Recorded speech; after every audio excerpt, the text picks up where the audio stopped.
તો પ્રદેશ ભાજપની આવતીકાલથી કાર્યશાળા મળશે। પ્રદેશ ભાજપ અધ્યક્ષની અધ્યક્ષતામાં કાર્યશાળા મળશે। ભાજપના ધારાસભ્ય અને સાંસદ જેમાં ઉપસ્થિત રહેશે। ભાજપના જિલ્લા પ્રમુખો અને મહામંત્રીઓ હાજર રહેશે।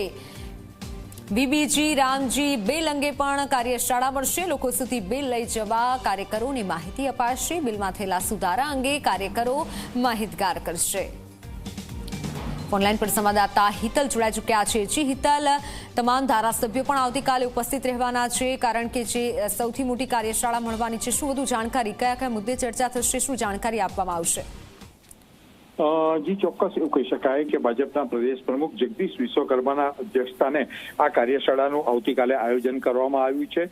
જિલ્લા પ્રમુખો, મહામંત્રીઓ, ધારાસભ્યો અને સાંસદ સભ્યો અને હાજર રહેવાની સૂચના આપવામાં આવી છે। સ્વાભાવિક છે કે અત્યારે જે વર્તમાન પરિસ્થિતિ છે, પરિસ્થિતિના પરિપ્રેક્ષમાં જોવા જઈએ તો જી રામજી બિલ જે છે એ કાર્યશાળામાં ખાસ કરીને પ્રજા સુધી કયા મુદ્દાઓને લઈ જવા, કેવી રીતે લઈ જવા તેનું પણ માર્ગદર્શન આપવામાં આવશે। આ ઉપરાંત જે ગ્રાઉન્ડમાં જે પરિસ્થિતિ છે, સ્થાનિક સ્વરાજ્યની ચૂંટણીઓ આવી રહી છે, જેવા અનેક મુદ્દાઓ એવા છે કે જેમાં જે જિલ્લા પ્રમુખોથી માંડીને સીધી રીતે લોકો સાથે જોડાયેલા છે તે લોકોને પણ માર્ગદર્શન આપવામાં આવશે કે જે વર્તમાન પરિસ્થિતિ છે એને કેવી રીતે ભાજપના પરિપ્રેક્ષમાં વાત કરવી, લોકો સાથે વચ્ચે જઈને કયા પ્રકારના મુદ્દાઓનો પ્રચાર પ્રસાર કરવો, એવા અનેક વસ્તુઓ એવી છે કે જેમાં ખાસ કરીને જિલ્લા પ્રમુખોને માર્ગદર્શન આપવામાં આવશે। અને જે બિલમાં સુધારા કર્યા છે એ બિલ, જે રામજી વાળું બિલ છે, એ બિલના સુધારાથી